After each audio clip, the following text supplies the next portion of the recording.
Johns Hopkins Hospital. Its founding superintendent learned psychiatry running an asylum in Pontiac, Michigan. He built it into a model facility. Then he left. Over the next century, the patient population exploded to 10 times capacity. The state revoked its accreditation, and every building was demolished to make room for houses. In 1873, Michigan was running out of room for its mentally ill.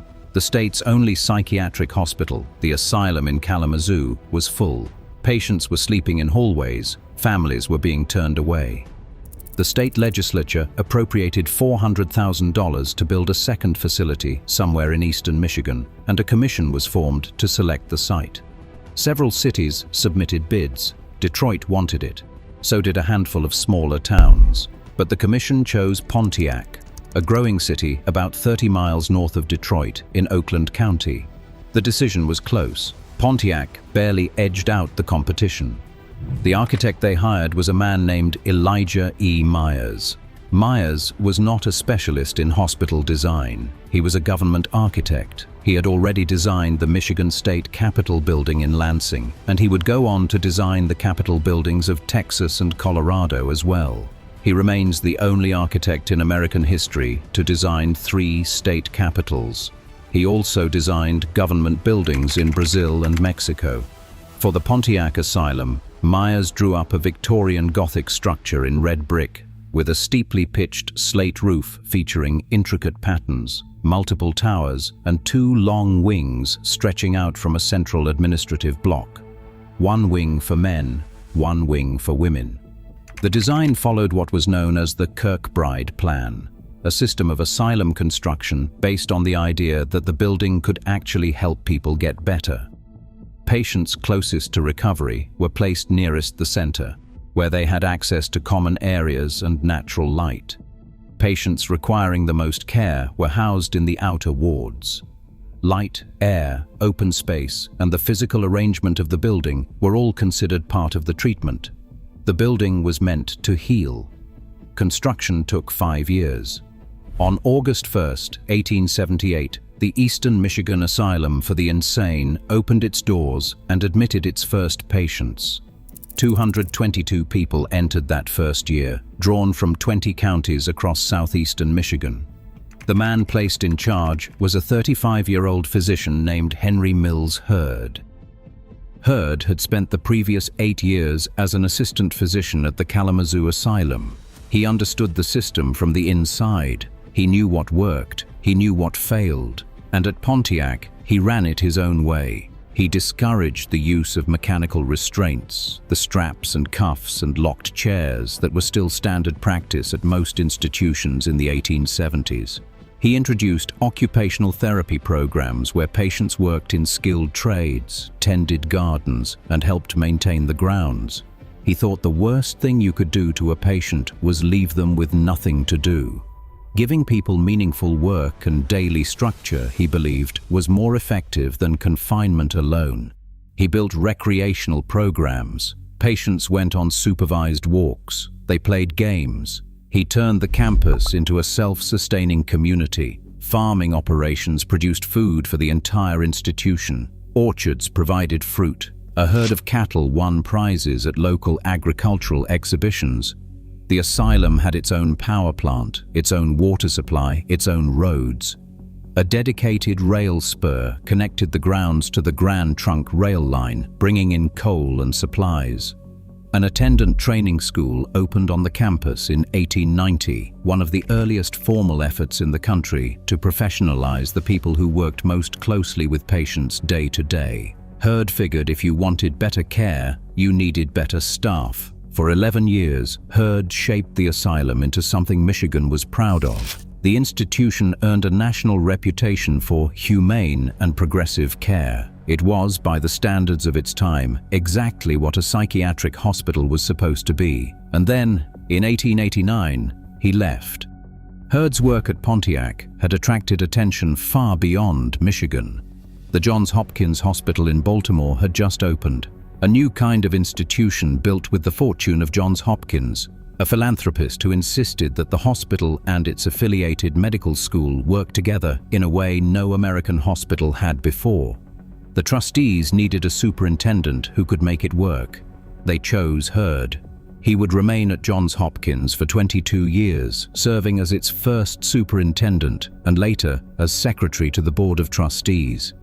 He became the first professor of psychiatry at the Johns Hopkins Medical School when it opened in 1893.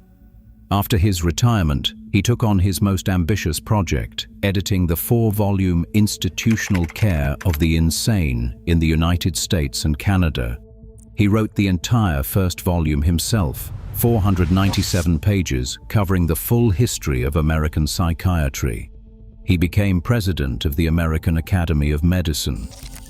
A building at Johns Hopkins was named in his honor.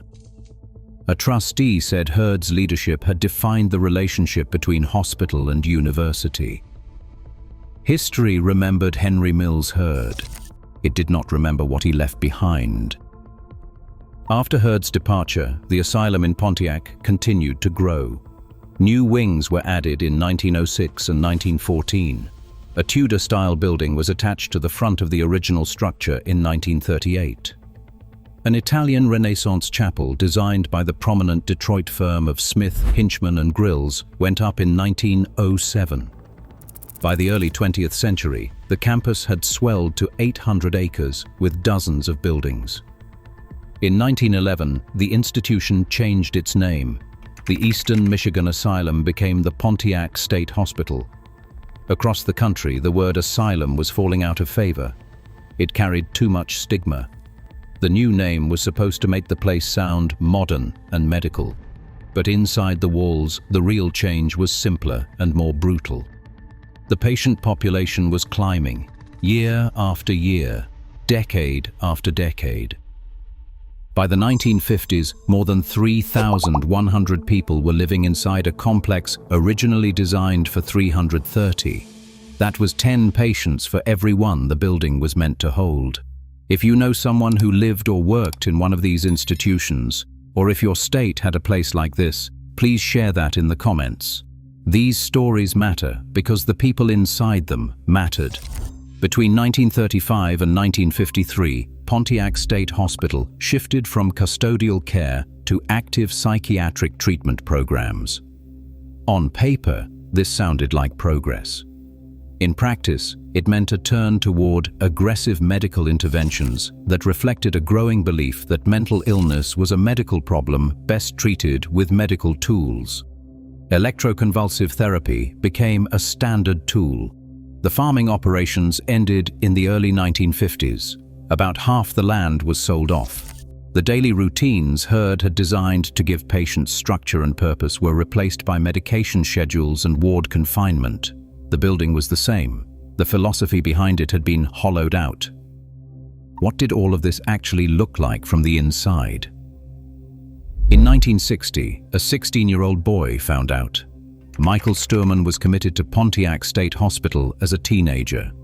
The original 1878 building, the one Myers had designed and Hurd had opened, was still in use. Sturman described bedrooms with little heat in the dead of a Michigan winter, rooms that smelled terrible. Most of the day he sat on a hard wooden chair doing nothing in a large room with 20 or more other patients. The chairs were lined up beneath windows on 3 sides of the room. There was more heat in this room than in the bedrooms, but the seats by the windows were cold. He needed permission to use the bathroom, where half the toilets were clogged and the stall doors were missing. He received electroconvulsive therapy, which he later described as abusive. Psychiatric researchers called it one of the most dangerous techniques of the era. Patients were given a drug that paralyzed their muscles before the electrical current, but they were not always sedated first. This meant some patients were fully conscious and unable to move or breathe in the moments before the shock knocked them out. They could feel everything. The psychiatrist Peter Breggin called it one of the most terrifying things that could happen to a patient. Before Pontiac, Sturman had been an A and B student at his high school. After his release, he struggled to earn B's and C's. He described losing a large portion of his past learning and finding it far harder to absorb new information. He was always tired from having to study late to keep up.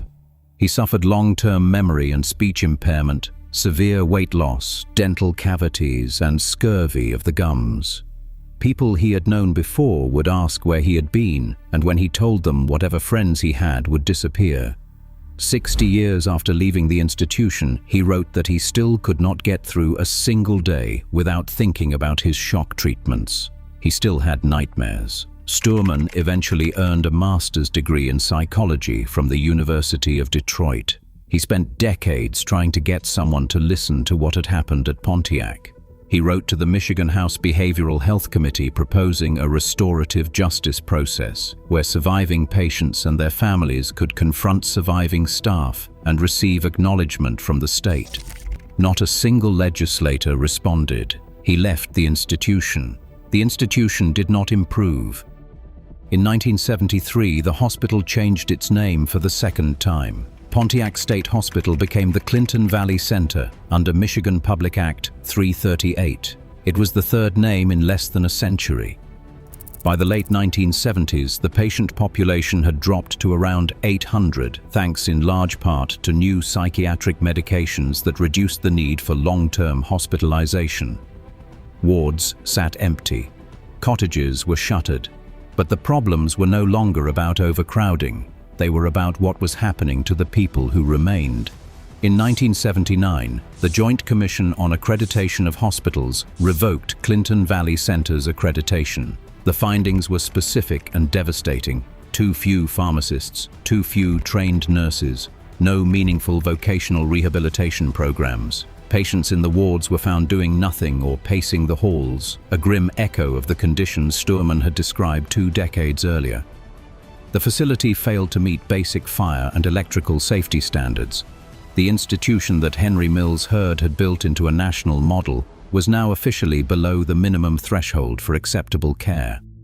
The center's director, Anthony Drabke, did not appeal the decision. He said the state legislature would need to provide the money for the extensive improvements the commission required.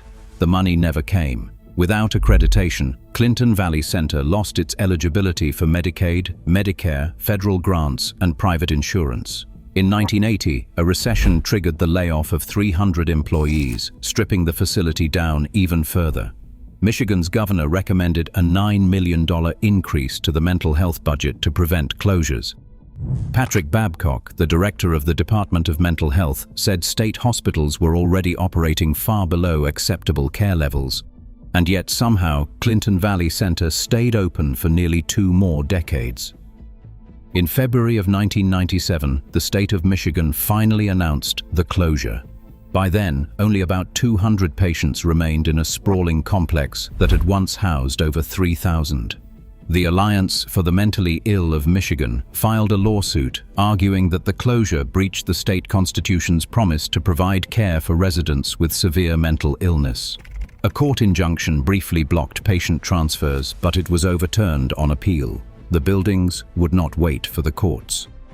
On October 1, 1997, Clinton Valley Center closed its doors for the last time, 119 years after Henry Mills Hurd had opened them. The property was declared surplus before the month was over. Clinton Valley Center was not alone. Between 1987 and 2003, Michigan closed 12 of its 16 state-operated psychiatric facilities, 3/4 of them gone within a single generation. It was part of a national movement of deinstitutionalization that moved patients out of large state hospitals and into community-based care. The movement was a necessary response to decades of institutional failure. Everyone knew that. Places like Pontiac had proven that warehousing thousands of people in crumbling buildings was not treatment. But the community programs meant to replace the hospitals were never adequately funded. Many former patients ended up homeless, in jail, or simply gone from the systems designed to help them. But here is something worth knowing. The demolition of Clinton Valley Center was not inevitable, because at almost the exact same time, another Michigan asylum faced the same crossroads. The Traverse City State Hospital, originally known as the Northern Michigan Asylum, was also closing. Its Kirkbride buildings were similar in type to the ones in Pontiac, though by most accounts less ornate. Traverse City chose a completely different path.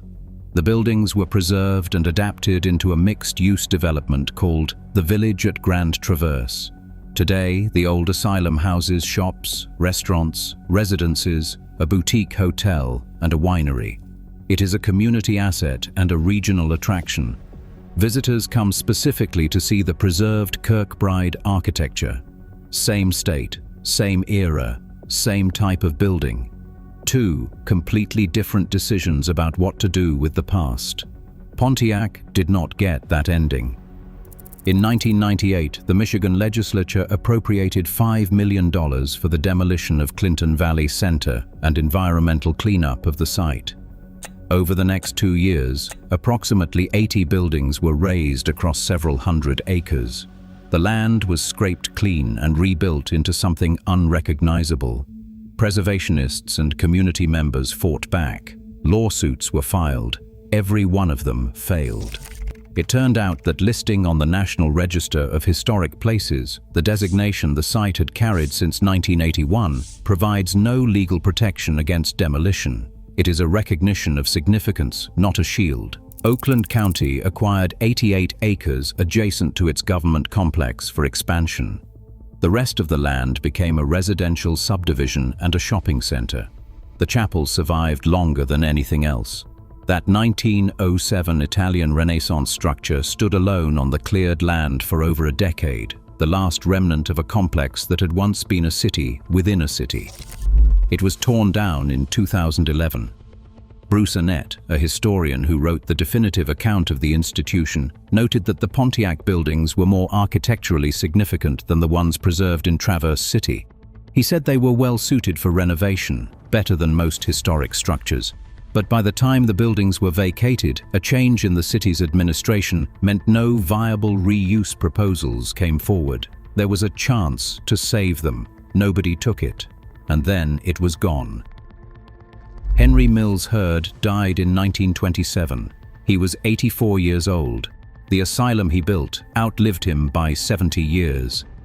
Today, if you drive to 140 Elizabeth Lake Road in Pontiac, Michigan, you will find houses, driveways, mailboxes, a shopping center at the edge of what was once 800 acres of institutional grounds. Nothing marks what stood there for 122 years. Nothing marks where over 3,000 people lived at the institution's peak, where a teenager received shock treatments that haunted him for 6 decades, where an architect who designed 3 state capitals built what he believed was a monument to humane care. The man who started here went on to Johns Hopkins. History remembered him. The place he left behind was given 3 different names, lost its accreditation, lost its patience, and was finally erased so completely that even the name is gone. Michigan once had 16 state psychiatric facilities. Today, 4 remain. If you want to see more stories about the institutions America tried to forget, subscribe to this channel.